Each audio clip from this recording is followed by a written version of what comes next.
محمد احسان، دو احسان ہے، ایک تو چلے گئے، اب میں دوسرے احسان کو آپ کے روبرو کرنے جا رہا ہوں، وہ آئیں گے؟ ہو گئے دونوں، چلیے۔ اب ایک بچے اور ہے صوفیہ سلطانہ، میں ان کو آپ کے حوالے کرنے جا رہا ہوں، وہ آئیں گے اپنے قیمتی خطابت سے مصب حضرات کو منور و مجلہ فرمائیں گے۔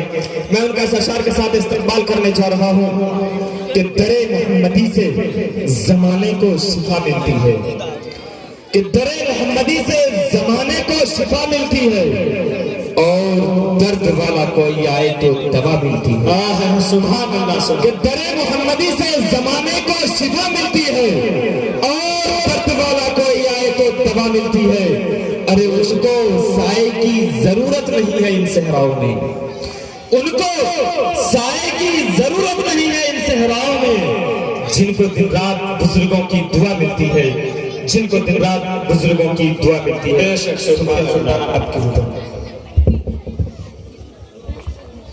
السلام علیکم ورحمۃ اللہ وبرکاتہ۔ ابتدا کر رہی ہوں الہی تیرے نام سے، ابتدا کر رہی ہوں الہی تیرے نام سے، میں واقف نہیں ہوں آگے کے انجام سے، میں واقف نہیں ہوں آگے کے انجام سے، الہی یہ التجا ہے اگر تو کرم کرے، الہی یہ التجا ہے اگر تو کرم کرے، وہ بات دے زبان پہ جو دل پہ اثر کرے۔ وَبِكَ نَسْتَعِينُ أَمَّا بَعْدُ، بسم اللہ الرحمن الرحیم۔ اس بات میں کوئی دورہ نہیں ہے کہ باپردہ خواتین عورتیں صرف مسلمان معاشرے کے لیے نہیں بلکہ پوری انسانیت کے لیے ایک بہترین سرمایہ ہے۔ عورت کا لفظی معنی ہے یہ چھپانے کے، باپردہ عورتیں نہ صرف بہترین معاشرہ بنانے میں اہم کردار رکھتی ہے بلکہ باپردہ عورتیں نسلوں کی پرورش کرتی ہے۔ آج کل معاشرے میں جو بے حیائی کا دور چل رہا ہے اس کے لیے مردوں کی ذہنیت کو ذمہ دار ٹھہرایا جا رہا ہے، حالانکہ عورتوں کا بے پردہ اور بے خدا لباس استعمال ذمہ دار ہے۔ اسلام ایک ایسا دین ہے اپنے سامنے والوں کی ایک بات روزی روشن کی طرح آیا ہے کہ اپنے سامنے والوں کی ایک بات روزی روشن کی طرح آیا ہے کہ ایک مسلمان کو کھانے پینے اٹھنے بیٹھنے معاشرتی زندگی کے اصول اور پہناوے کے لیے بھی باضابطہ اصول متعین کیے گئے ہیں، اور زندگی کا کوئی ایسا شعبہ نہیں جہاں اسلام نے واضح طور پر رہنمائیاں نہ کی ہو۔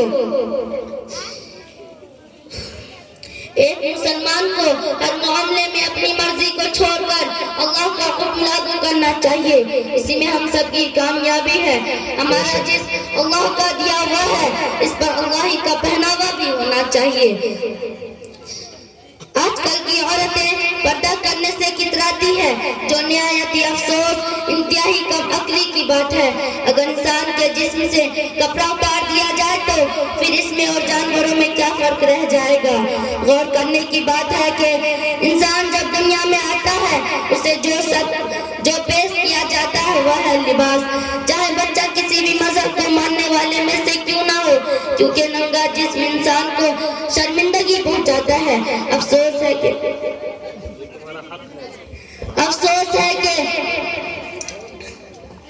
ماشاءاللہ بہت اچھے بیان کر رہے ہیں۔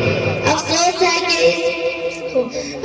ہے کہ جب انسان بڑا ہو جاتا ہے اس لباس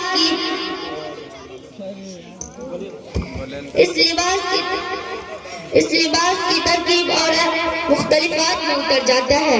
جستجو ہے گناہوں کی وہ سباب سے ڈرتی ہے، جستجو ہے گناہوں کی وہ سباب سے ڈرتی ہے، افسوس کہ آج بنت حوا حجاب سے ڈرتی ہے۔ ایک اسلام میں پردے کی اہمیت کو واضح طور پر اجاگر کیا۔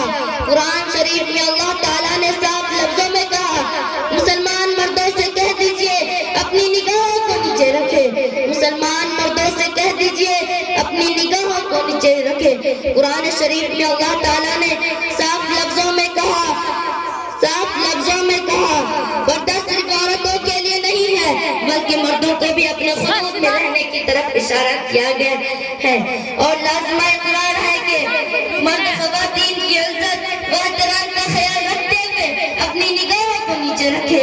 لازمہ اقرار ہے کہ مرد خواتین کو چاہیے کہ وہ خود بھی پردے کا اہتمام کرے اور آنے والی نسلوں کو بھی پردے کی ترغیب دے، نہ کہ پرامن ایک بہترین معاشرے کی تشکیل ہو سکے. وفا کی پیکر اے بنت حوا، وفا کی پیکر اے بنت حوا، حیا کی چادر نہ کبھی سر سے سرکنے دینا، حیا کی چادر نہ کبھی سر سے سرکنے دینا. کٹھن ہو جتنی بھی مسافتیں، کٹھن ہو جتنی بھی مسافتیں، نہ خود کو کبھی بھٹکنے دینا. ہم اس دنیا کی رونق ہیں، ہم سے یہ دنیا جنت ہے. ہم مائیں ہیں، ہم بہنیں ہیں، ہم بیٹیاں، ہمیں عزت ہے. کھیتوں سے خلیانوں تک، چولہوں سے میلوں مشینوں تک، جس راہ پہ ہمارا قدم پڑے ہر قدم کے نیچے عظمت ہے. ہم اس دنیا کی رونق ہیں، ہم سے یہ دنیا جنت ہے. ایک مرتبہ حضرت موسیٰ علیہ السلام اللہ تعالیٰ سے سوال کرتے ہیں، اے میرے پروردگار عالم، آپ اپنے بندوں سے خوش ہوتے ہیں تو اپنے انعام میں کیا عطا کرتے ہیں؟ میرے رب نے جواب دیا، میں اسے ایک بیٹی عطا کرتا ہوں. موسیٰ پھر سوال کرتے ہیں، اے میرے پروردگار عالم، آپ اپنے بندوں سے اور خوش ہوتے ہیں تو اپنے انعام میں کیا عطا کرتے ہیں؟ میرے رب نے جواب دیا، میں سے اور ایک بیٹی عطا کرتا ہوں اور اس کی اچھی پرورش کرنے پر اس شخص کو جنت کی بشارت دی گئی ہے. اپنی تقریر کا آغاز اس عظیم ہستی سے کرنا چاہوں گی جسے عورت کہتے ہیں.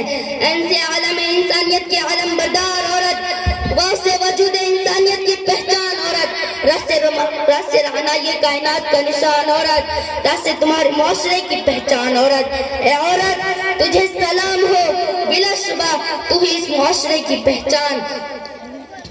اے عورت، تم دنیا میں آتی ہو، ماں باپ کے لیے جنت کی دلیل بنتی ہو اور ماں کے اعلیٰ مقام تک پہنچتی ہو نا تو جنت تمہارے قدموں میں ڈال دیا جاتا ہے. اے عورت، تجھے سلام ہو، بلا شبہ تو ہی اس معاشرے کی پہچان. تم ہی ہو جو مردوں کی بہترین